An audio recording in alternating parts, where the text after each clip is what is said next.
அருட்பெருஞ்சோதி அருட்பெருஞ்சோதி தனிப்பெரும் கருணை அருட்பெருஞ்சோதி. எல்லா உயிர்களும் இன்புற்று வாழ்க, வள்ளல் மலரடி வாழ்க வாழ்க, கொல்லா விரதம் குவளை எல்லாம் ஓங்குக, நல்லோ நினைத்த நலம்பெறுக, நன்றி நினைத்த எல்லோரும் வாழ்க இசைந்து. உலக மக்களே, அறிவார்ந்த அன்பர்களே, ஆண்மநேய ஒருமைப்பாடுடைய அன்பர்களே, அருட்பெருஞ்சோதி ஆண்டவருடைய திருவிளையாடலை பார்த்து கொண்டிருக்கிறோம். அருட்பெருஞ்சோதி ஆண்டவர் இந்த பிரபஞ்சம் தோன்றிய காலத்திலிருந்தே ஆதியும் அந்தமில்லா தோன்றிய அருட்பெருஞ்சோதி ஆண்டவர். அருட்பெருஞ்சோதி ஆண்டவர் தோன்றிய உடனே இந்த பிரபஞ்சத்தை இயக்குவதற்காக பதத்தலைவர்களையும் தத்துவிகளையும் தத்துவர்களையும் எல்லாவற்றையுமே உருவாக்கினார். ஆக கிரேத யுகம், திரேத யுகம், துவார யுகம், கலியுகம், 4 யுகங்களிலுமே அருட்பெருஞ்சோதியுடைய திருவிளையாடல், நிறைய திருவிளையாடல்கள் நடந்தன. அதிலே கலியுகத்தினுடைய கடைசி திருவிளையாடல் தனது மகனை ஒரு தாயின் வழியாக இந்த மண்ணுலகே வருவிக்க செய்தது. காரணம், ஏற்கனவே யுகங்களுடைய காலங்கள் முடிந்துவிட்டது, அதனுடைய ஆயுள் காலம் முடிந்துவிட்டது. ஒவ்வொரு யுகத்திற்கும் ஆயுள் காலம் உண்டு. அந்த ஆயுள் காலம் முடிந்துவிட்டது. அதே போன்று அந்த யுகங்களிலே இருந்த மார்க்கங்களும் சமயங்களும் மதங்களும் முடிந்துவிட்டன, ஆயுள் காலம் முடிந்துவிட்டது. அதனுடைய உருவாக்கிய தலைவர்கள் எல்லாம் அவருடைய இறைவனுடைய திருவடியை சேர்ந்து விட்டார்கள். அதன் பிறகு கலியுகத்திற்கு அப்புறம் ஒளியுகம் வருகிறது. அப்போ சுத்த சன்மார்க்க காலம் வர வேண்டும். எல்லா காலங்கள் முடிந்த பிறகு உலக மக்களுக்காக சுத்த சன்மார்க்கத்தை உருவாக்கி அதை மக்களிடம் சொல்லி உலக மக்களை எல்லாம் சுத்த சன்மார்க்கத்தில் சேர்த்து அந்த மக்களுக்கெல்லாம் நல்ல வாழ்க்கையை தர வேண்டும், நோயற்ற வாழ்வை தர வேண்டும் என்பதற்காக தனது மகனை, தன்னிடம் இருந்த செல்வ பிள்ளையை ஒரு தாயின் வழியாக இந்த மண்ணுலகே வருவிக்க செய்தார் அருட்பெருஞ்சோதி ஆண்டவர். அந்த திருவிளையாடல் 1823ஆம் ஆண்டு தொடங்கி 30/1/1874 இரவு 12 வரையிலும் திருவிளையாடல் தொடர்கிறது. அதை தான் நாம் திருவருட்பாவிலிருந்தே பார்த்து கொண்டிருக்கிறோம். தன் மகன் எப்படி வருவிக்கோட்டார் என்பதையும், அதன் பிறகு நமது பிள்ளை பெருமானவர்கள், வள்ளற்பெருமானவர்கள் எப்படியெல்லாம் இறைவனிடம் அருளை பெற்றுக்கொண்டார் என்பதையும் ஒவ்வொரு பாடலின் மூலமாக ஒவ்வொரு திருமுறையிலிருந்தும் நாம் பார்த்து கொண்டிருக்கிறோம். வள்ளற்பெருமானவர்கள் இந்த மண்ணுலகை வருவிக்க உற்று 8 ஆண்டுகள் வரையிலும் எந்த விதமான அருளையும் இறைவனிடந்து பெறவில்லை. அவருடைய மனம் ஒரு நிலையில் இல்லாமல் இருந்து கொண்டிருக்கிறார். தான் யார் என்ற நிலை அப்போ அவருக்கு தெரியாது. அதன் பிறகு 9வது ஆண்டிலே அருட்பெருஞ்சோதி ஆண்டவர் தன் மகனை ஆட்கொண்டு, மகனே, அவர் முன்னால் எழுந்து அருளி, மகனே, என்னால் வருவிக்க உற்றவன், போக போக, அதாவது முன்பருவம் பின்பருவம் காட்டி உனக்கு அருளுவேன் என்ற நிலையை மட்டும் மகனுக்கு தெரிவித்து விட்டு சென்று விட்டார். அதனால் இவருக்கு அறிவு கிடைத்தது, ஞானம் கிடைத்தது. மெய்யறிவு மெஞ்ஞானம்லாம் சுத்த சன்மார்க்கத்தை பெற்ற பிறகு கிடைக்கும். இப்போ உலகியலில் இருக்கும்போது, இவர் யார் என்ற தெரியாத நிலையில் இருக்கும்போது ஓரளவு அறிவை கொடுத்து விட்டு அந்த பாடலில் சொல்லுகிறார். அதை நம்ம பார்க்க போகிறோம். ஓரளவுக்கு சிறிது அறிவு கொடுத்தா என்று சொல்லுவார் ஆட்கொண்ட போது. அப்போ அந்த நிலையில் இருக்கும்போது இறைவனிடம் பாடி முறையீடு செய்கிறார். அதுதான் திருவருள் முறையீடு, 1ஆம் திருமுறை. திருவருள் முறையீடு உருவாகும் போது வள்ளற்பெருமானவர்கள் 9வது ஆண்டிலிருந்து 12 ஆண்டுகளுக்குள் இருந்து கொண்டிருக்கிறார். அப்போ முதல் 8 முடிந்து விட்டது. அதாவது அருட்பெருஞ்சாண்டவர் தன் மகனுக்கு 51 வருடங்கள் செய்த திருவிளையாடல்களை 8 ஆண்டுகளாக பிரிக்கிறார். ஒவ்வொரு 8 ஆண்டுக்கும் என்ன அருளை கொடுக்கிறார், எப்படி ஆட்கொள்ளுகிறார், மகனை எப்படி பக்குவப்படுத்துகிறார், எல்லா நிலைகளையும் கடந்து எப்படி கொண்டு செல்லுகிறார், அதை தான் நம்ம பார்த்துட்டு இருக்கோம். அதுதான் அருட்பெருஞ்சாண்டவருடைய திருவிளையாடல். இன்று 72வது பதிவு, அதாவது திருவருள் முறையீடு 72வது பாடல். இதுவரை 71 பதிவுகளை நாம் பதிவு செய்திருக்கிறோம். இன்று 72வது பதிவு. பாடலை நன்றாக கவனியுங்கள்.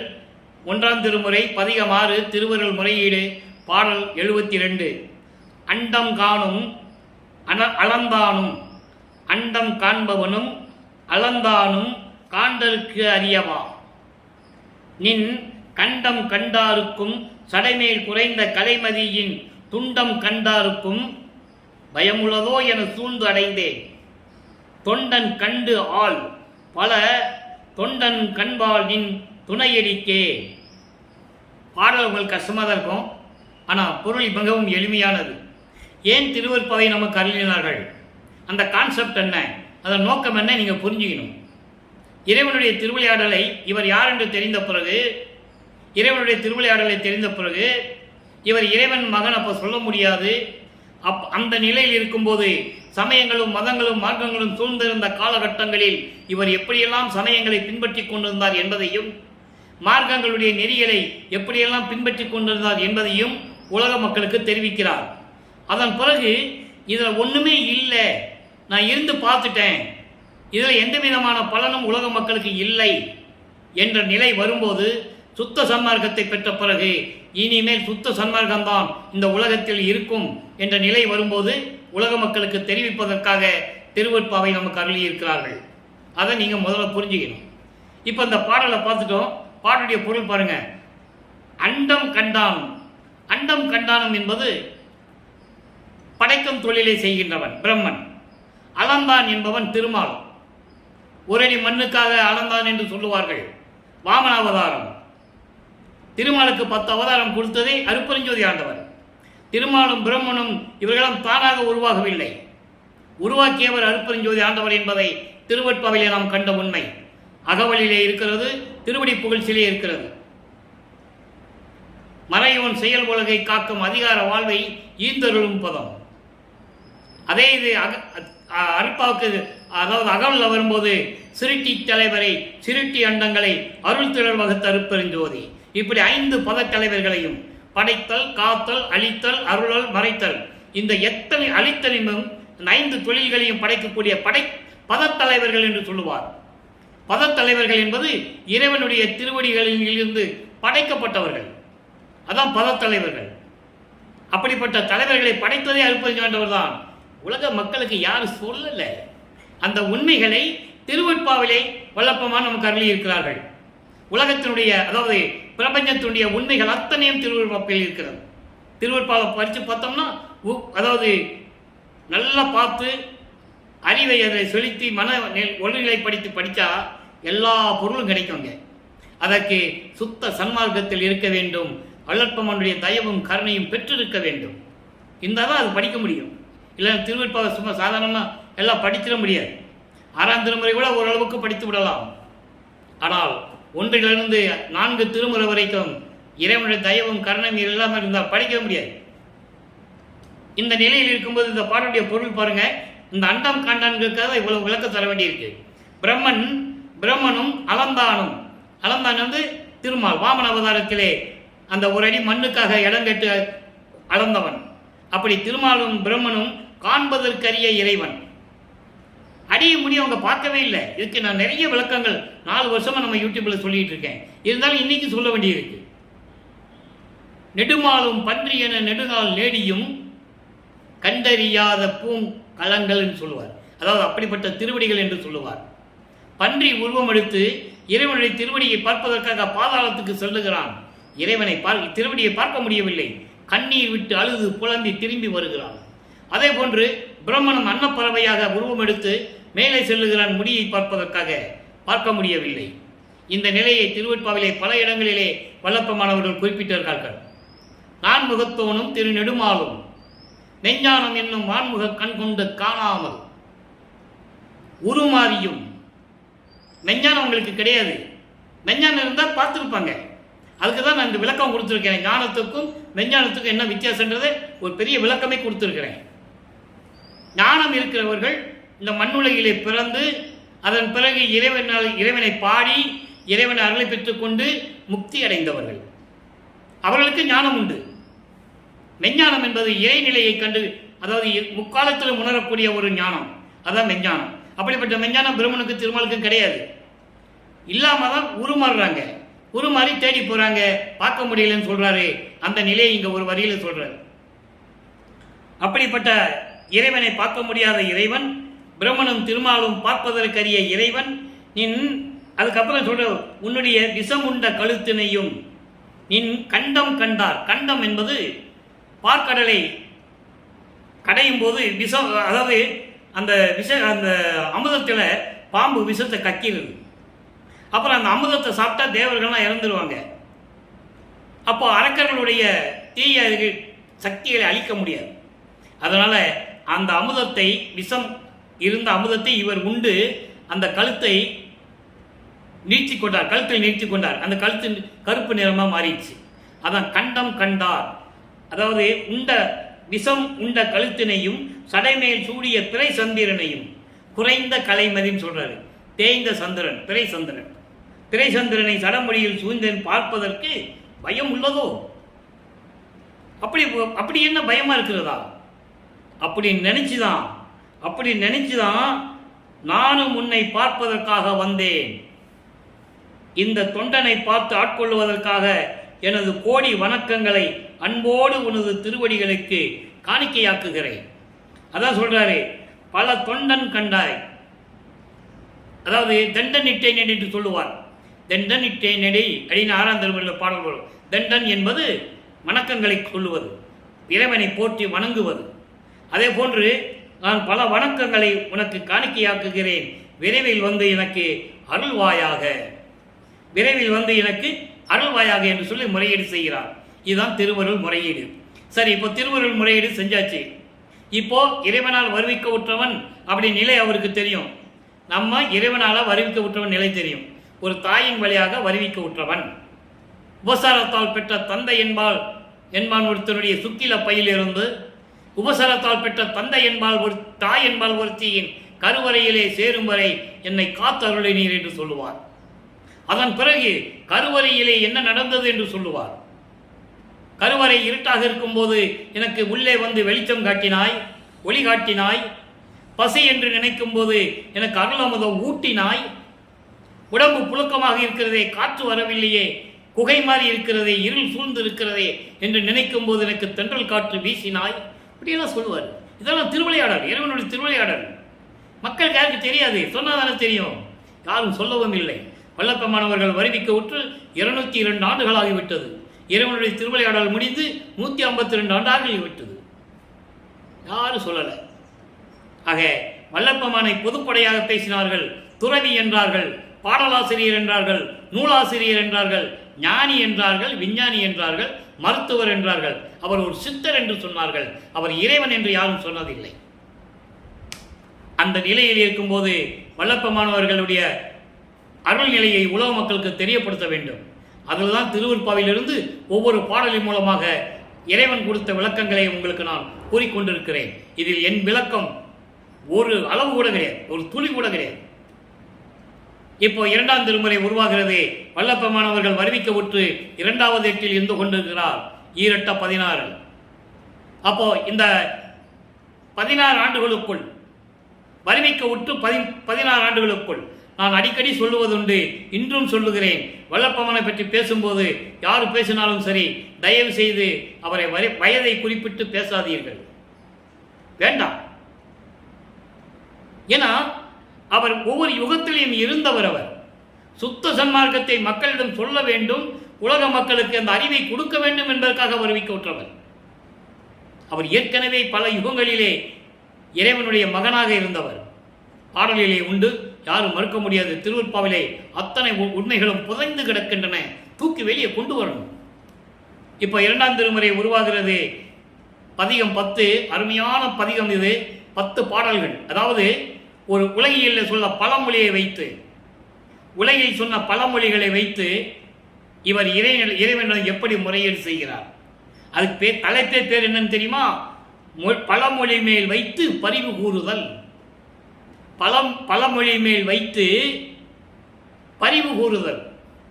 உலகத்தில் சொல்ற அந்த பழமொழிகளை வச்சு இவருடைய துன்பத்தையும் துயரத்தையும் எப்படி சொல்றார், இறைவனை எப்படி சொல்றாரு. இன்னைக்கு முதல் பாடல் பதிகம் 10 2ஆம் திருமுறை. வானை நோக்கி மண் வழி நடப்பவன் போல். பிள்ளைகள் சொல்லுவாங்க, ஒருத்தர் நடந்து போன கால் இடறி விழுந்துட்டான்னு வச்சுக்கோங்க. ஒரு ஆள் நடந்து போயிட்டே இருக்கிறாரு, காலு தவறி இடறி கீழே விழுந்துட்டாரு. என்ன சொல்லுவாங்க? யோ, கீழே நடத்து பார்த்து போக வேண்டியது, நான் வானத்தை நோக்கியே பார்த்து போயிட்டு இருக்கேன் சொல்லுவாங்க இல்லையா?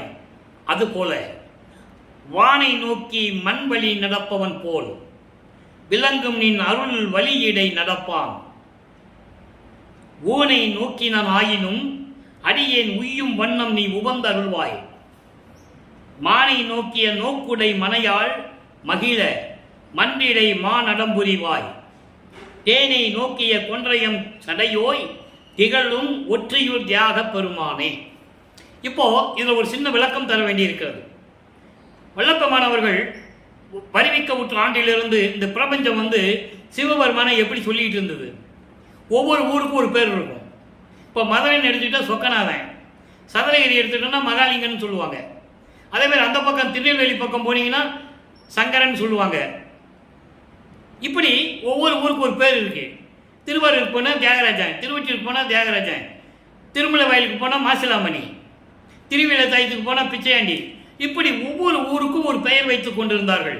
காரணம், இந்த சமயங்களையும் மதங்களையும் மார்க்கங்களையும் சார்ந்த பெரியோர்கள் மக்களை அப்படிதான் சொல்லி வழிபட வைத்து விட்டார்கள். ஆனால் அதே நிலையிலும் இவரும் வழிபட்டுக் கொண்டிருக்கிறார். காரணம், அப்படி இருந்ததா அவர் ஆகணும். காலத்தின் கட்டாயம். இறைவன் இருக்க வைக்கிறார். அருட்பெருஞ்சாண்டவர் தன் மகனை அங்கே இருக்க வைத்து அதை நெறிகளை எல்லாம் தெரிய வைத்து, அப்புறம் இதெல்லாம் தேவையில்லை என்று சொல்ல வைத்து, அப்புறம் சுத்த சன்மார்க்கம் தான் மக்களுக்கு தேவை என்று சொல்ல வைத்து, இப்படியெல்லாம் திருவிளையாடல் நடந்து கொண்டிருக்கிறது. அந்த நிலையில் இருக்கும்போது தியாகராஜ பெருமான் என்று சொல்லுகிறார். நல்ல போக போக பார்த்தீங்கன்னா இந்த பேரே வராது. தியாகராஜ பெருமான், நடராஜன், சிதம்பரத்தில் நடராஜன் சொல்லுவாங்க. நீங்கள் நடராஜன் சொன்ன உடனே சிதம்பரத்துக்கு போயிடக்கூடாது. நடராஜபதி என்பது அருட்பெருஞ்சாண்டவர் பெயர். அவங்க வச்சுக்கிட்டாங்க. கேட்டால் போய் என்ன சொல்லுவாங்க தெரியுமா? அதெல்லாம் ஒன்று தான். ஏன் நடராஜன் அர்த்தம் ஒன்று தான் சொல்லுவாங்க. யாரு? சுத்த சன்மார்க்கத்தில் சொல்லுவாங்க. ஏன் தெரியுமா? அவங்களால அதை விட்டு வர முடியல. சரி, ரெண்டும் ஒன்று தானா? நடராஜ கோயிலில் போய் அருட்பெருஞ்சோதி சொல்ல முடியுமா? சொல்லி பாருங்களேன் பார்ப்போம். சொல்ல முடியாது. எந்த கோயிலும் போய் சிவன் கோயிலில் போய் அருட்பெருஞ்சோதி சொல்ல முடியாது. அதெல்லாம் சொல்லக்கூடாதுன்னு சொல்லுவாங்க. இப்போ எப்படி ஒன்றாகும்? நல்லா புரிஞ்சுக்கணும் நீங்கள். இப்போ பாருங்க, இதனுடைய இந்த பாடலை பார்த்துட்டோம்ல, விளக்கம் பாருங்க. பழமொழி சொல்றாரு, வானை நோக்கி மண்வழி நடப்பவன் போல். அதாவது வானத்தை பார்த்து கொண்டு கீழே பார்க்காமல் நடந்து போனால் அவன் இடறி விழுவான். அதுபோன்று உண்மை நிலை அறியாமல் உனது அருள் வழியில் நடக்கணும்னா எப்படி நடக்க முடியும்? தெரியணும்ல, நீ எனக்கு சொல்லணும்ல. ஏன் சொல்லல? சொல்லு. எப்படி பிடிக்கிறார் பாருங்க. நான் கீழே விழக்கூடாது. கீழே விழாம இருக்கணும்னு நீ வரணும். நல்ல வழியை கொடுக்கணும், நல்ல அருளை கொடுக்கணும். நீ எனக்கு சொல்லணும். இதான் என்னுடைய பொருள். நல்லா புரிஞ்சுக்கணும் நீங்கள். அப்புறம் ஊனை நோக்கினாயினும், அதாவது உனது அருளை பெறணும்னு எப்படியோ நான் மன்றாடிக்கிட்டு இருக்கேன், நீ வர்றதில்லை. அப்போ அந்த நிலையில் இருக்கும்போது நான் என்ன நினச்சேன்? இந்த உடம்பை நல்லா வளர்க்கணும்னு நினச்சேன். உடம்பை பற்றி தான் எனக்கு கவலையாக இருந்தது. அப்போது அந்த உடம்பு கவலையாக இருக்கும்போது நான் என்ன பண்ணணும்? உன்னை நினைக்க முடியல. உன்னை நினைக்க முடியலன்னா உன்னுடைய அருளை நான் பெற முடியல. உன்னுடைய அருளை நான் பெற முடியலன்னா நீ வரல. என்னை வருவிக்க விட்டு என் மகன் சொல்லிட்டு நீ போயிட்ட. நல்லா கவனிக்க நண்பர்களே. அப்போ அருட்பெருஞ்சாண்டவர் அவருக்கு தெரியாது. அவர் மறைப்பு நிலையில் இருந்து கொண்டிருக்கிறார். அப்போ அருட்பெருஞ்சோதி அவரால் சொல்ல முடியாது, தெரியாது. அதான் உண்மை. ஏன்னா இறைவனுடைய திருவிளையாடல் அங்கே நடக்குது. தன் மகனுக்கு அந்த மறைப்பு நிலையை கொடுத்துட்டு இருக்காரு. இவர் எல்லாரும் பேரை சொல்லணும். நீங்கள் 1ஆம் திருமுறை எடுத்துக்கிட்டீங்கன்னா விண்ணப்ப கழிவன்பாலையும் சரி, நெஞ்சறிவுறுத்தலும் சரி, எத்தனை இடத்துல திருவிளையாடல் நடந்தது சொல்வார் தெரியுமா? அதெல்லாம் நம்ம பின்னால் பார்க்க போகிறோம். போக போக ஒவ்வொரு பாடல் விளக்கம் வரும். அப்போ அந்த நிலையில் இருக்கும்போது அது சொல்றாரு, உன்னை நான் நினைக்கவில்லை, இருந்தாலும் இந்த அடியே மேல்நிலையை அடையும் வரையில் நீ உடனே வந்து மகிழ்ந்து அருள்வாய். நீ உடனே வரணும். நீ வரலன்னு என்ன பண்ணுவேன்? நான் தடுமாறி விழுந்துக்கிட்டு தான் இருக்கணும். எதையோ நினச்சிக்கிட்டு எப்படியோ நடந்துகிட்டு இருக்கணும். நான் கீழே விழுந்துட்டு தான் இருப்பேன். நீ சீக்கிரம் அருளை கொடுக்கணும். என் அம்மை இருக்கிறாளே, மான் போன்று கண்களை உடைய எனது அம்மையார் உமையார், அவள் மகிழும்படி இருக்கின்ற இறைவனே, கொன்றை மலரையில் தலையில் சூடிய இறைவனே. எப்பவுமே சொல்லுவார், கொன்றை மலர் தான் சிவனுக்கு பிடித்தது. கொன்றை மலரை தலையில் சூடிய இறைவனே, தேன் சொரியும் புத்தம் புது மலர்களை சூடிய இறைவன் என்று சொல்லுவார். அப்படிப்பட்ட இறைவனே, திருவொற்றியூரில் விளங்கும் தியாகராஜ மாமணியே விரைவில் எனக்கு அருள்வாயாக என்று சொல்லி இந்த பாடலை அருளியிருக்கிறார்கள். ஆக 1ஆம் திருமுறையிலே முறையீடு செய்கிறார். 2ஆம் திருமுறையிலே திருவொற்றியூர் செல்லுகிறார்.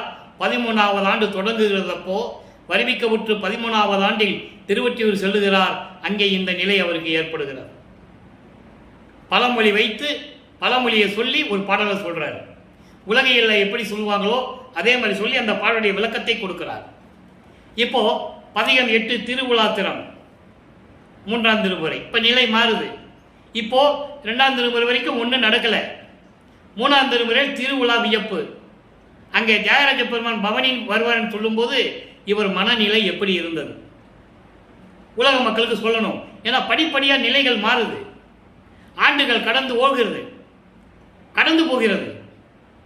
ஆண்டுகள் கடந்து கொண்டே போகிறது. 51 வருடத்தில் இவருக்கு எல்லா நிலையும் கிடைக்கணும். இந்த நிலை வரும்போது 3ஆம் திருமுறையிலே வரும்போது நமது பிள்ளை பெருமான் அவர்கள் 3வது எட்டில் இருந்து கொண்டிருக்கிறார். 3/24 வருவிக்கவுற்று 24 ஆண்டுகளுக்குள் என்ன நடந்தது உலக மக்களுக்கு சொல்றாரு. முதல்ல பாடலை பாருங்க. தேனார் தேனார் கமலத்தடம் சூழ் கமலத்தடம் சூழ் திருவால் ஒற்றி தியாகரவர் வானார் அமரர் முனிவர் தொழ மன்னோர் வணங்க வரும் பவனிதான் ஆர்வம் கொண்டு அகமலர்ந்து சூழ்ந்து கண்டலது காணார் அலங்கள் பெண்ணே நான் கண்கள் உறக்கம் கொள்ளேனே. பாடல் உங்களுக்கு புரியாது, கஷ்டமாக தான் இருக்கும். பொருள் எளிமையானது. அதாவது என்ன சொல்றாருன்னா, தன்னை ஒரு பெண்ணாக உருவப்படுத்துகிறார். தன்னை தலைவியாகவும் இறைவனை தலைவனாகவும் உருவப்படுத்தி தோழியிடம் சொல்லுவது போல, உள்ளத்திடம் சொல்லுவது போல உலக மக்களுக்கு சொல்றார். அதை நீங்க புரிஞ்சுக்கணும். அவருடைய நிலையை உலக மக்களுக்கு சொல்றாரு. அப்போ அந்த நிலையில் நான் இந்த நிலையில் இருந்தேன் என்று கூறுகிறார்.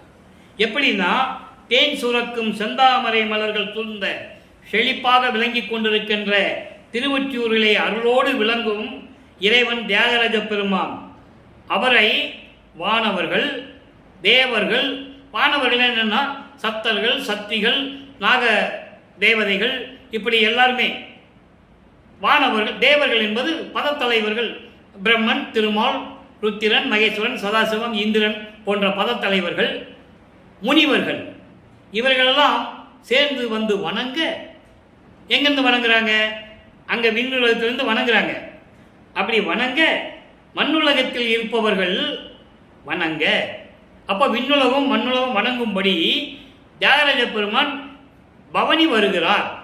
அதை பார்க்க வேண்டும் என்ற ஆவலோடு ஆர்வத்துடன் சென்று உள்ள மகிழ்ந்து, நான் பார்க்காமல் கைகூப்பி எனது இறைவனை வணங்காமல் நான் வரமாட்டேன். தோழியிடம் சொல்றார். தோழியிடம் சொல்றாருன்னா உலக மக்களுக்கு சொல்றார். உள்ளத்திடம் சொல்லுவது போல உலக மக்கள் சொல்றாரு. நான் இப்போ இருந்தேன், திருவொற்றியூருக்கு போனேன். இப்படிப்பட்டாலும் வணங்கக்கூடிய தேவர்களும் வானவர்களும் வணங்கக்கூடிய தியாகராஜ பெருமான் பண்ணைகள் சூழ, நீர்நிலைகள் சூழ, தாமரைகள் பூத்து குலுங்க, அப்படிப்பட்ட திருவொற்றியூரில் இருக்கின்ற இறைவன் தியாகராஜ பெருமான், அவரை நான் பார்க்க சென்றேன். பவனி வருவதை பார்ப்பதற்காக ஆர்வத்துடன் நான் சென்றேன். அவரை கைகூப்பி வணங்காமல் என் உள்ளம் குளிராமல் நான் அந்த இடத்தை விட்டு வரமாட்டேன். பெண்ணே, எப்படி சொல்றாரு அந்த பெண்ணை? தோழியை வர்ணிக்கிறாரே. கான் ஆர் அலங்கள் பெண்ணே. கான் என்பது காடு, காணார் என்பது அடர்ந்த காடு தான். எப்படி இருக்கும்? இருட்டா இருக்கும், கருப்பா இருக்கும். அப்படி கருமை நிறந்த கூந்தல் உடைய பெண்ணே, என் தோழியே, அப்படிப்பட்ட இறைவனை நான் பார்க்காமல் கைகூப்பி வணங்காமல் நான் வரவும் மாட்டேன், நான் தூங்கவும் மாட்டேன். இது 3ஆம் திருமுறை. ஆக 1ஆம் திருமுறையில் முறையீடுல எப்படி நடக்குது, 2ஆம் திருமுறையில் எப்படி நடக்குது, 3ஆம் திருமுறை அவருடைய நிலை என்ன, நல்லா புரிஞ்சுக்கிட்டாச்சு. இப்போ 3 திருமுறை முடிஞ்சிடுச்சு. அப்போ 4ஆவது திருமுறை வரணும். 4ஆம் திருமுறை வரும்போது வல்லப்பெருமானவர்கள் வருவிக்க உற்று 4 32 ஆண்டுகள் ஆகிவிட்டது. 32 ஆண்டுகள் ஆகிவிட்டது. 24 ஆண்டுகள் வரைக்கும் எந்த விதமான இறைவனிடம் பெற முடியவில்லை. திருவொற்றியூருக்கும் இறைவனிடம் முறையீடு செய்வதும் இந்த நிலையில் ஓடிக்கொண்டிருக்கிறது காலங்கள்.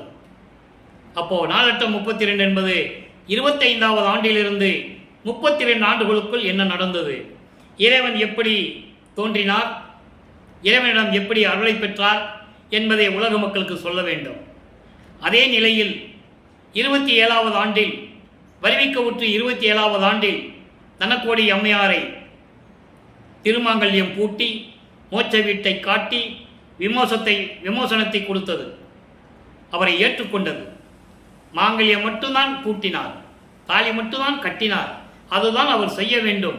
அதற்கு என்ன செய்ய வேண்டும், எப்படி செய்ய வேண்டும் என்பதை ஏற்கனவே விண்ணுலகத்திலே திருஞான சிற்றம்பலத்திலே முடிவு பண்ண விஷயம் பாடலில் இருக்கிறது. நீ போய் நீ அந்த ஒரு வீட்டில் நீ வருவிக்க விட்ட ஒரு தாயின் வழியாக நீ வருவ, அதன் மூலியமா அந்த சொந்தத்தில் அந்த உறவுல ஒரு பொண்ணு பிறப்பா, அந்த பெண்ணுக்கு நீ தாய்மாமனாக, நீ தாய்மாமனானதால அந்த பெண்ணுக்கு தாலி கட்டணும். நீ தாலி கட்டினாதான் அதற்கான காரணங்கள் மட்டும் சூட்சமமாக இருக்கிறது, போக போக விளங்கும். விமோசனத்தை அந்த பொண்ணுக்கு நீ விமோசனத்தை கொடுக்கணும் என்று சொல்லி ஏற்கனவே திட்டமிட்டது. இங்க வந்த பிறகு அது செயலாற்றப்பட்டது. அப்போ இவர் அந்த அம்மையாருக்கு தாலி கட்டும் போது பிரம்மனும் திருமாலும் மாணவர்கள் தேவர்கள் எல்லாம் வீட்டில் இருந்தார்கள். இது மக்களுக்கு தெரியாது, அங்கிருந்த மக்களுக்கு தெரியாது. நல்லா புரிஞ்சுக்கணும் நீங்க. ஆனா பாடல்ல சொல்றாரு, உலக மக்களுக்கு யாரும் சொல்லலை, மக்களிடம் யாரும் சொல்லவில்லை. தாலி கட்டினாரு, தாலி கட்டிட்டு கொண்டாட்டியோட வாழ முடியாமல் விட்டுட்டு வந்துட்டாரு. அப்படி விட்டுட்டு வந்தவர் தான் ஒரு துறவி, தமிழ் துறவி. இப்படி தான் சொன்னாங்க. என்னென்ன உண்மை, நான் பொய் சொல்லலை, இப்படி தான் சொன்னாங்க. நானே காது கொள்கை கேட்டு இருக்கிறேன். அப்போ எனக்கு விவரம் தெரியாது, அப்போ அற்பா பற்றி எனக்கு தெரியாது. விவரம் தெரிந்த பிறகுதான் தெரிந்தது இது எவ்வளவு பெரிய சூழ்ச்சி அப்படின்னு எனக்கு அப்பதான் தெரிஞ்சது. அதன் பிறகு இறைவன் அருளால் திருவருட்பாவை படித்தவுடன் எனக்கு முழு விளக்கமும் கிடைத்தது. 6 திருமுறைக்கும் விளக்கம் எழுதியிருக்கிறேன். அந்த விளக்கம் எந்த டிக்ஷனரியிலையும் பார்க்க முடியாது, யாருடைய விளக்கத்துக்கும் ஒத்து போகாது நீங்க. ஆனால் வெளியிட முடியவில்லை, எனக்கு அந்த பண வசதி இல்லை, வெளியிட முடியவில்லை. விளக்கங்கள் எது ஒரு மூட்டை கட்டி வச்சிருக்கேன். ஆக இது ஏன் சொல்றேன்னா தற்பெருமைக்காக அல்ல, இறைவனுடைய திருவிளையாடலை சொல்லும் போது இது சொல்ல வேண்டியிருக்கு. அந்த விளக்கத்தை எடுத்து தான் உங்களுக்கு நான் சொல்லிக்கிட்டு இருக்கேன். அப்போ இந்த நிலையில் இருக்கும்போது இப்போ 4ஆம் திருமுறை வர பாருங்க, என்ன நிலை உருவாகிறது பார்ப்போம். நம்ம பேசணும், நிறைய பேசலாம், ஆனால் விளக்கங்கள் சொல்றதுக்கு நேரம் பத்தாது. புரியுது உங்களுக்கு? இப்போ 4ஆம் திருமுறை அன்பு மாலை உருவாகிறது. தனக்கோழி அம்மையாருடைய நிலையை மாற்றிவிட்டால் இப்போ அன்பு மாலை உருவாகிறது. அங்கதான் எல்லாம் சொல்றாரு. நல்ல கவனிங்க. இங்க நமச்சிவாயன் வராது, சிவாய நமன் வராது, சிவசிவான் வராது, எல்லாம் வராது. இப்போ அவருக்கு சுத்த சன்மார்க்கம் இருக்கிறது, அவங்க அப்பா கிட்ட இருக்கிறது அவருக்கு தெரியும், இன்னும் வாங்கலை. அதை மட்டும் நீங்கள் மனசில் வச்சுக்கோங்க. அவர் வாங்கலை, இருக்கிறது தெரியும். அப்போ அந்த நிலையில் இருக்கும்போது இறைவன் எப்படி அவர் முன்னால் தோன்றி காட்சி கொடுத்தார், எப்படி அருளை கொடுத்தார், நல்லா கவனிங்க. அருள் நிறைந்த பெரும் தகையே, திருவொற்றியூர் தியாகராஜமணிலாம் சொல்ல மாட்டார். அருள் நிறைந்த பெரும் தகையே, ஆனந்த அமுதே, அற்புத பொன்னம்பலத்தை ஆடுகின்ற அரசே, தெருள் நிறைந்த சிந்தையிலே தித்திக்கும் தேனே, செங்கனியே, மதியணிந்த செஞ்சடை எம்பெருமானே. இறைவனை சொல்றாரு. இந்த 4 வரியில இறைவனை சொன்னதுதான். எப்படி? அருள் நிறைந்த பெரும் தகையே, ஆனந்த அமுதமான இறைவனே, அற்புதமான பொன்னம்பலத்திலே அருள் நடனம் செய்கின்ற அரசனே, அருள் பக்குவம் நிறைந்த சிந்தையிலே தித்திக்கும் தேனே, எனது உள்ளத்திலேயும் அறிவிலேயும் தித்தித்து கொண்டிருக்கின்ற, அதாவது இனிப்பாக இருக்கின்ற தேனே, செங்கனியே, மதியணிந்த செஞ்சடை எம்பெருமானே, பிறை சந்திரனை சூடிய சடையில் சூடிய எம்பெருமானே என்று கூறுகிறார். இப்போ அதுக்கு அடுத்த வரிய பாருங்க.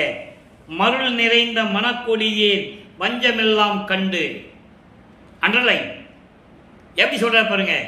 ஏன் நான் சமயங்களிலும் மதங்களிலும் மார்க்கங்களிலும் என்னை இருக்க வச்சுட்டேன், இப்ப சுத்த சன்மார்க்கத்தை கொடுக்குறேன்னு சொல்ற, அவர் நிலையை சொல்ற.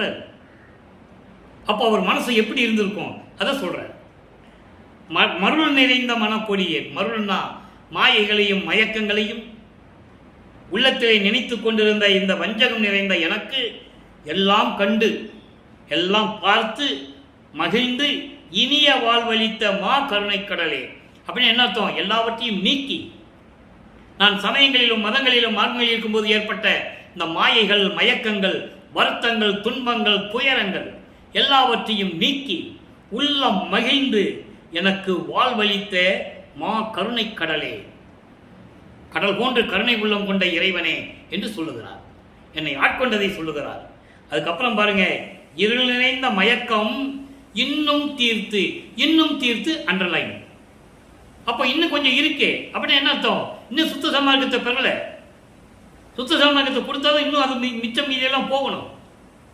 அதுக்கு சொல்றாரு, இருள் நிறைந்த மயக்கம், இருள் நிறைந்த அறியாமை, அறியாமையில் இருந்து கொண்டிருந்த அந்த மயக்கம் இன்னும் என்ன தீர்க்கணும், இன்னும் நான் முழுசாக தீர்க்க முடியல, ஐயோ நான் பட்ட துன்பம் கொஞ்சம் நஞ்சமான்னு சொல்லுவார். எவ்வளவு அவமானங்கள், எவ்வளவு ஏளன பேச்சுக்கள், மானம் போச்சுன்னு சொல்லுவார். எங்க ஞானசரியில் சொல்லுவார், மானம் போன வழியில் அப்படித்தேன்னு சொல்லுவார். என்னை வாழ்த்தாலும், அதாவது வயதாலும் வயதிடுவீன், வாழ்த்தன கொண்டிடுவீன், உலக மக்களே நீ எனக்கு வஞ்சாலும் சரி. எதுக்காக அதுக்கு சொன்னாரு? ஏன்னா சமயங்களில் மதங்களில் மார்க்கங்களில் இருந்துட்டு உடம்பெல்லாம் திருநூறு பூசிக்கிட்டு உத்தராட்ச மாலையை போட்டுக்கிட்டு கொண்டையை போட்டுக்கிட்டு கடுக்கான் போட்டுக்கிட்டு இருந்த இப்போ எல்லாம் வேண்டான்னு சொன்னால் மக்கள் கேட்பாங்கல்ல. அதை சொல்கிறார். இது என்னுடைய வேலை அல்ல, இறைவனுடைய திருவிளையாடலப்பா. அதான் சொல்கிறாரு, மானம் போன வழியெல்லாம் விடுத்தேன்னு சொல்லுவார். அதை தான் இங்கே சொல்கிறாரு. அப்படிப்பட்ட நீ மிச்சம் மீதி இருக்கிறதெல்லாம் தீர்த்து அருளல் வேண்டும் என்னுடைய நாயகனே. இது தருணம் தானே காணே, இதுதான் நல்ல நேரம் பார்த்துக்கோ. இனிமேல் நீ மிஸ் பண்ணக்கூடாது, இனிமேல் தாமதம் செய்யக்கூடாது, உடனே எல்லா அருளையும் கொடுத்துரு அப்படின்னு சொல்லி 4ஆம் திருமுறையை நிறைவு செய்கிறார் நமது வல்லப்பமானவர்கள். இப்போ சுத்த சன்மார்க்கத்தை வாங்கியாச்சு. நல்லா பாருங்கள், ஒரு அற்புதமான விளக்கம், அற்புதமான விளக்கம். இந்த விளக்கம்லாம் சொல்கிறது ரொம்ப கஷ்டம், நம்ம பெருமைக்கு சொல்ல வேண்டாம். ஆனால் இறைவன் கொடுத்த விளக்கத்தை நான் உங்களுக்கு சொல்கிறேன். 6ஆம் திருமுறை பதிகம் 20 பிள்ளை பெருவிண்ணப்பம் 120வது பாடல். இப்போ சுத்த சன்மார்க்கத்தை வாங்க போகிறாரு. அப்போ அவருடைய நிலையை எப்படி இருந்தார், அந்த நிலையில் இறைவன் எப்படி வந்து அருள் செஞ்சு காப்பாற்றினார், அதை உலக மக்களுக்கு சொல்கிறார். அவர் திருவிற்பாவை கொடுத்ததே உலக மக்களுக்கு கொடுத்தது தான். அவர் ஏற்கனவே இறைநிலையில் இருக்கின்றவர், அவர் உலக மக்களுக்கு சொல்லணும். அதுக்கு தான் திருவிற்பாவை நமக்கு கொடுத்தது. இப்போ பாருங்க, இந்த பொன்மலை மேல் தம்பத்தில் ஏறி, தம்பனா ஒரு தூணு, அந்த தூணில் ஒரு நூல் கட்டியிருக்கு. நூலுன்னா ஒரு கயிறு கட்டியிருக்கு. அந்த கயிறில் போய்கிட்டே இருக்கிற ஒரு மலை மேலே ஒரு தூண் இருக்கு. அந்த தூணில் கயிறு கட்டியிருக்கு. இந்த கயிறு எங்கே போகுதுன்னு சொல்லி தெரியலன்னு சொல்லி அந்த கயிறு மேலே போய்கிட்டே இருக்காரு. போக போக கயிறு மெலிஞ்சிக்கிட்டே இருக்கு. முதல்ல தடியான கயிறு நடந்துட்டு போயிட்டு இருக்கிறாரு. அதுக்கப்புறம் போக போக கயிறு மெலிஞ்சு நூல் மாதிரி ஆயிடுச்சு.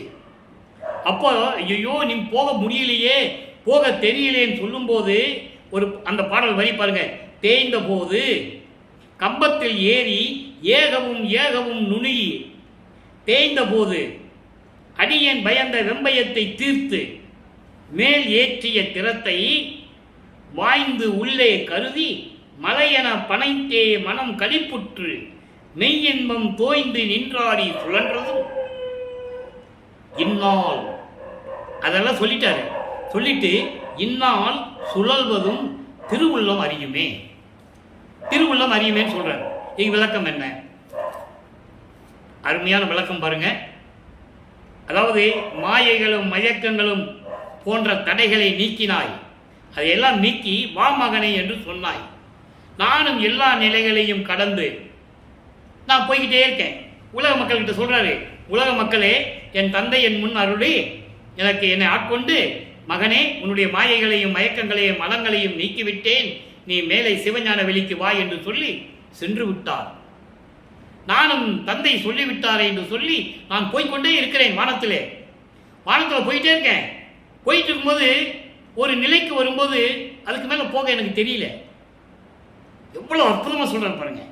இங்கே இருக்கிறவங்க என்ன சொன்னாங்க, அவர் எங்கே போயிருப்பார்ப்பா, எந்த ஊரில் இருக்காருன்னு யாருக்கு தெரியும், 6 மாதம் இங்கே இருப்பார், அப்புறம் நாடோடைய எங்கேயாவது போவார், அப்புறம் 2-3 மாதம் கழித்து வருவார், இப்படி தான் சொன்னாங்க.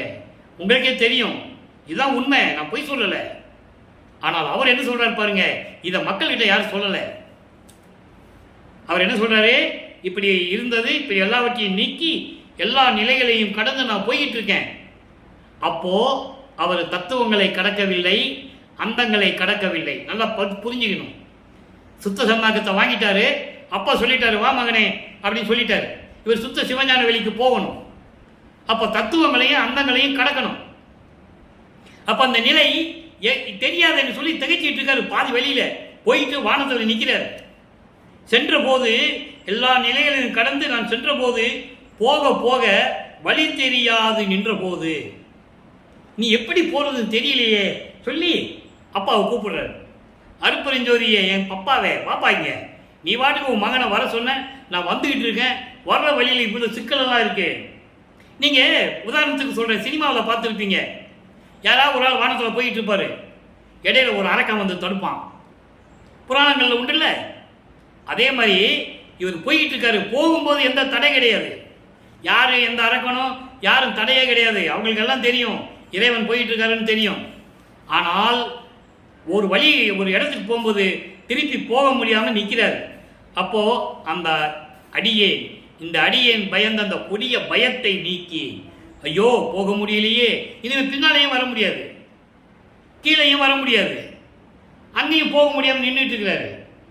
அப்படிப்பட்ட பயத்தை நீக்கி அதற்கு மேல் செல்லும் திறத்தை எனக்கு சொன்னதை உள்ளத்திலே நினைத்து, அப்போ அவருக்கு சொல்றார், மகனே நீ தத்துவங்களையும் அந்தங்களையும் கடந்து வா என்று சொல்லுகிறார். அங்கே இருந்து கொண்டு அந்த நிலைகளை எப்படி கடக்கணும்னு அப்பா சொல்றார் மகனுக்கு. தத்துவங்களை தனித்தனியாக கடந்தேன், தத்துவாதீத நிலையில் சித்தியல் முழுதும் தெரிந்தேன், அவன் மேல் தெரிந்திட சென்றேன், சிவநிலை தெரிந்திட சென்றேன். அருப்பஞ்சோதி அட்டகத்தில் இருக்கும், அதைத்தான் இங்க சொல்றார். அதைத்தான் இங்க சொல்றாரு, சூட்சமான விளக்கத்தை சொல்றாரு. இது இறைவன் கொடுத்த விளக்கம். நீங்க எந்த அகராதிலையும் பார்க்க முடியாது, யார் விளக்கம் எழுதினாலும் அதுலையும் இருக்காது, கண்டிப்பாக இருக்காது. அப்போ அப்படிப்பட்ட நிலையில் இருக்கும்போது அந்த திறத்தை எனக்கு சொல்லிக் கொடுத்து நீ அருளியதை என் உள்ளத்திலே நினைத்து, இதுவே போதுண்டா சாமி என்று நான் மகிழ்ந்து பேரின்பத்தில் மூழ்கி இருந்ததும் உனக்கு தெரியும். அப்பா நம்மளை காப்பாத்திட்டாருப்பா அப்படின்னு நான் ரொம்ப இன்பமா இருந்தேன், அதுவும் உனக்கு தெரியும். எல்லாம் கொடுத்துட்டு, சரி மகனே நீ மண்ணுலகுக்கு போ, மண் உலகத்திற்கு கீழே போ, அங்கே வந்து நான் மித்ததெல்லாம் கொடுக்குறேன்னு சொல்லிட்டாரு. என்ன கொடுக்குறேன்னு சொல்லலை, என்ன கொடுக்கலன்னு சொல்லலைன்னா என்னது, சாகா கல்வியை கொடுக்கணும், அருப்பஞ்சோதியை கையில் கொடுக்கணும், தீதோர்கள் செங்கோல் ஆட்சியை கையில் கொடுக்கணும். நீ போப்பா நான் வரேன்னு சொல்லிட்டாரு.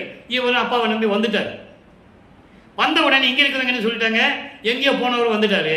எப்படி எங்கேயோ போனார்ப்பா, எங்கேயோ ஊர் சுத்த போனார், எங்கே போனாருன்னு தெரியல, திருப்பி வந்துட்டார்ப்பா அப்படின்னு சொன்னாங்க. ஆனால் இதெல்லாம் அவங்களுக்கு தெரியாது. அப்படி விண்ணுலகத்துக்கு திரும்பி மண் உலகத்துக்கு வந்துட்டாரு. இப்போ இந்நாள் சூழ்வதும் திருவுள்ளம் அறியும். இப்போ நான் எப்படி என்னை சுத்த வைக்கிறேன் நீ கேட்குறாரு. மண் உலகத்துக்கு போக சொன்னா வந்துட்டேன், இங்கே வந்த பிறகு ஏன் என்னை சுத்த வைக்கிற அப்படின்னு கேட்கிறாரு. இதுவும் உன் திருவுள்ளத்துக்கு தெரியும் என்று சொல்லி இந்த பாடலை நமக்கு அருளியிருக்கிறார்கள். அடுத்த நிலை பாருங்க, சிவதரிசனம். 23 சிவதரிசனம். சிவதரிசனம் என்பது அருப்பெருஞ்சோதியினுடைய அருள் எப்படிப்பட்டது. நீங்க சிவன் சொன்னோடனே சிவபெருமான்கிட்ட போயிடக்கூடாது, அவன் சைவ சமயத்தின் தலைவன். அவங்க சிவபெருமான், நடராஜன், சொக்கநாதன், மகாலிங்க இந்த பேர் உள்ளவங்கள ஒரு குரூப்பு, சைவ சமயத்தை சேர்ந்த ஒரு குரூப்பு. என்ன இது சிவ தரிசனம் என்பது அருப்பெருஞ்சோதியுடைய நிலையை இங்கே சொல்றாரு. எப்படி சொல்றாருங்க பாருங்க. பாவி மனப்புறங்கு ஆட்டம் பார்க்க முடியாது, பாவி மனப்புறங்கு ஆட்டம் பார்க்க முடியாது, பதி வெறுத்தேன், நிதி வெறுத்தேன், பற்று அனைத்தையும் வெறுத்தேன். இந்த குரங்கு இருக்க, அதாவது மனம் என்கின்ற குரங்கு, பாவி குரங்கு, அந்த மனத்தை அடக்க முடியாம அது பண்ற ஆட்டம் இருக்குதே, அதனால நான் என்ன பண்ணேன், இந்த வாழ்க்கையே வேண்டாம் சாமின்னு நினைச்சிட்டேன். நீ எந்த செல்வமும் வேண்டாம், எனக்கு எந்த பொருளும் வேண்டாம், செல்வம் வேண்டாம், இந்த வாழ்க்கை வேண்டாம், இந்த பற்றுகள், இந்த உறவுகள், சொந்தங்கள் எதுவும் வேண்டாம், நான் விட்டுட்டேன். அது ஆட்டத்தை தாங்க முடியல. அப்ப என்ன பண்ணேன், என்னுடைய உயிர், ஆவி, உடல், பொருள் உன்பால் கொடுத்தேன். உன் பேராசை மயமாகி உன்னை அடுத்து முயல்கின்றேன். பார்த்தேன், இது ஒன்றும் சரிப்பட்டு வரல. எனது உடல், பொருள், ஆவி எல்லாத்தையும் உங்ககிட்ட கொடுத்துட்டேன். ஏன், உன் மேல எனக்கு பேராசை, காதல் கொண்டுள்ளேன், உன்மேல் அளவற்ற காதல். அதனால இனிமே உங்ககிட்ட வந்து சேர்றது நான் முடிவு பண்ணிட்டேன்.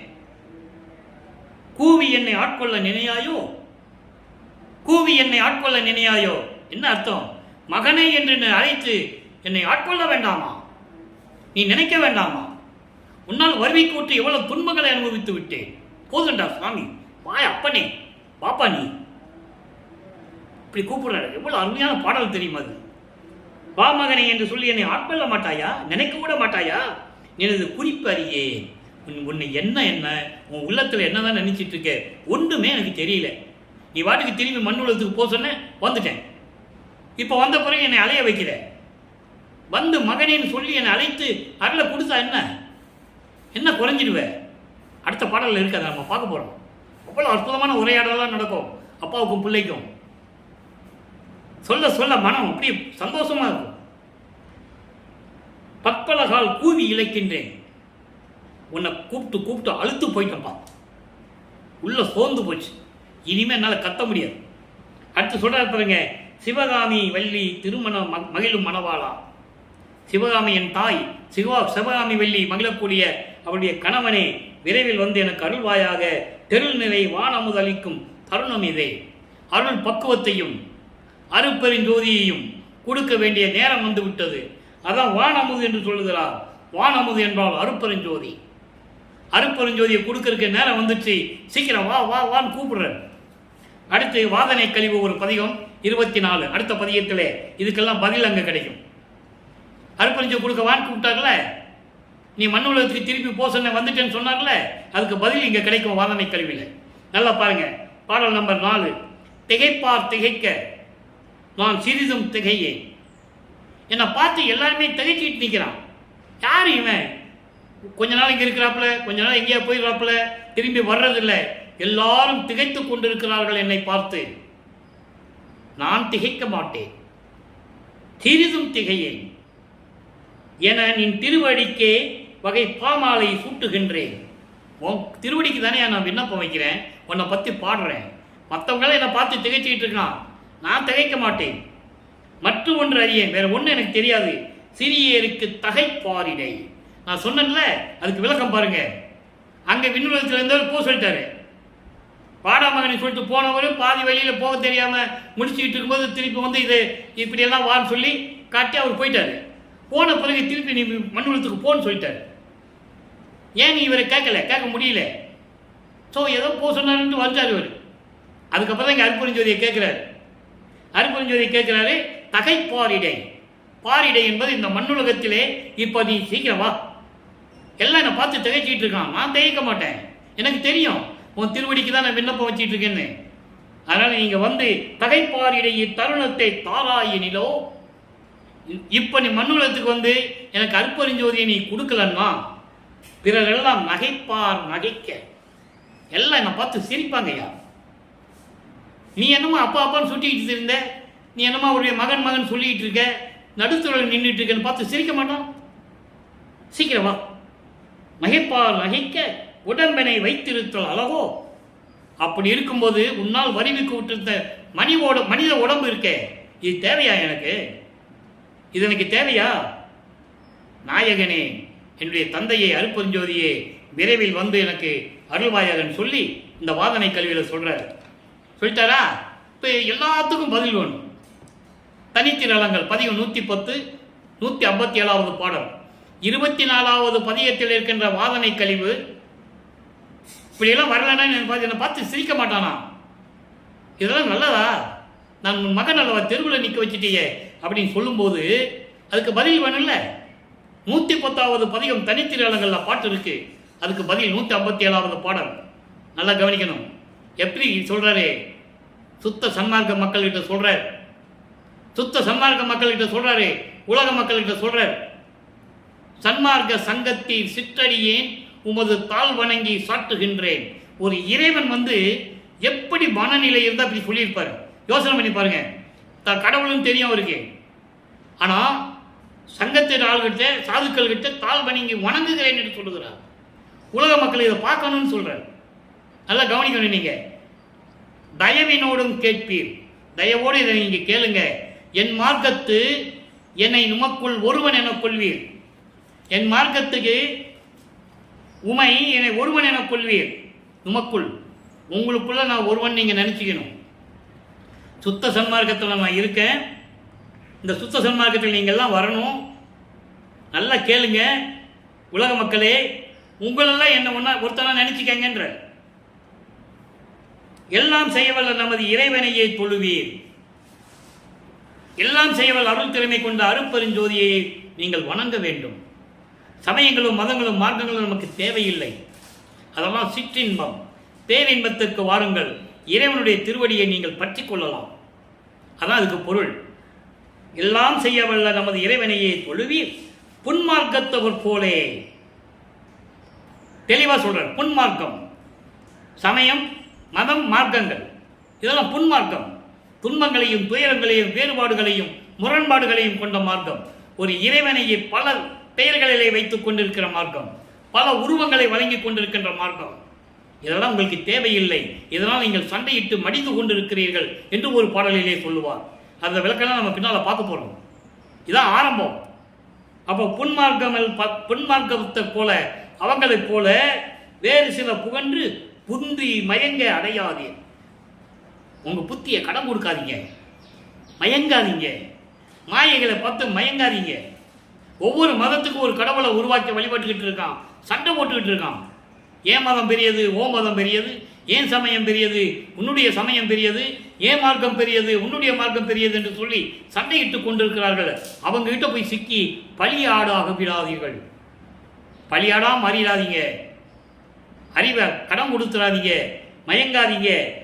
பூரணமே சுகமாம் தன்மார்க்கமாய் விளங்கும் சுத்த சிவம் ஒன்றே. சுத்த சிவம் என்பது அருட்பெருஞ்சோதி. நல்லா புரிஞ்சுக்கணும். சிவன் வேறு, சிவம் வேறு. அதான் இங்கே பிரித்து சொல்றாரு. சுத்த சிவம் ஒன்றே, ஒன்றேன கடவுள். சுத்த சிவன் தான் கடவுள், அவன் தான் அருட்பெருஞ்சோதி. அதான் சுத்த சன்மார்க்க தலைவன். அதான் தன்மார்க்கமாய் விளங்கும் சுத்த சன்மார்க்கியாய் விளங்கும் அருட்பெருஞ்சோதி ஆண்டவரை வணங்குங்கள். தன்னானை என்னானை சார்ந்து நான் சொல்லுவதையும் நான் சொல்கின்ற சத்திய வாக்கையும் தன்னானை அருட்பெருஞ்சாண்டவர் சொன்ன சத்திய வாக்கையும் ஏற்றுக்கொண்டு சுத்த சன்மார்க்கத்தில் எல்லாம் சேர்ந்து இப்பொழுதே வாருங்கள். ஈண்டேனா இந்த நிமிடம், இப்பொழுதே இந்த நிமிடம். காலம் தாமதிக்கிறார்கள், காலம் தாமதம் செய்ய வேண்டாம். ஏன்னா பேருபதேசத்தில் சொல்லுவார். அதை சன்மார்க்க கொடி கட்டிவிட்டு பேருபதேசம் பண்ணும்போது சொல்லுவார், உலக மக்களே, உண்மை கடவுள் யார் என்று தெரியாமல் அலைந்து கொண்டிருக்கிறீர்கள், தெரியாமல் அலைந்து கொண்டிருக்கிறீர்கள். அருட்பெருஞ்சோதி ஆண்டவர் தான் இயற்கை உண்மையின் விளக்க கடவுள். பாருங்க, டைம் இல்லை, நேரம் இல்லை. நீங்க அங்கேயும் இங்கு மற்றவங்க சொல்லலாம் கேட்காதீங்க, புன்மார்க்கத்தவர்கள் சொல்லலாம் கேட்காதீங்க. சமயங்கள் இருந்து வா, மதங்களில் இருந்து வா, மார்க்கங்கள் இருந்து வான்னு சொல்லுவாங்க. நான் இருந்தேன்னா எனக்கு அப்போ அற்பறிவா இருந்தது, எனக்கு தெரியாது. உங்களுக்கு நான் தெரியப்படுத்துறேன், நான் அதிலிருந்து வந்தவன் தானே, எல்லாருக்குமே தெரியுமே. வேண்டாம், அது வாங்க, நேரம் வந்து விட்டது சொல்றேன். அதை இங்கே சொல்றாரு, ஈண்டே. ஆக உலக மக்களே, நீங்க எல்லாரும் சுத்த சன்மார்க்கத்தில் இணைய வேண்டும். சமயங்களிலும் மதங்களிலும் மார்க்கங்களில் ஈடுபடாமல் இருக்க வேண்டும். இறைவனுடைய திருவடியை பற்றி கொள்ள வேண்டும். உருவ வழிபாட்டை முற்றிலும் ஒழிக்க வேண்டும். கொலையை ஒழிக்க வேண்டும்.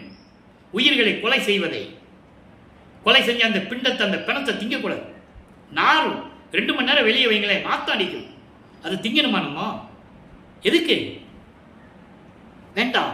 இறைவனுடைய திருவடி வேண்டாமா நமக்கு? வாங்கன்னு சொல்றேன். எனவே சுத்த சன்மார்க்கத்துக்கு வாருங்கள் என்று சொல்லி மெய்யர்கள் வியப்பிலே ஒரு பாடல் விளக்கம். நல்ல கவனிங்க. 81வது பாடல் அற்புதமான ஒரு பாடல்.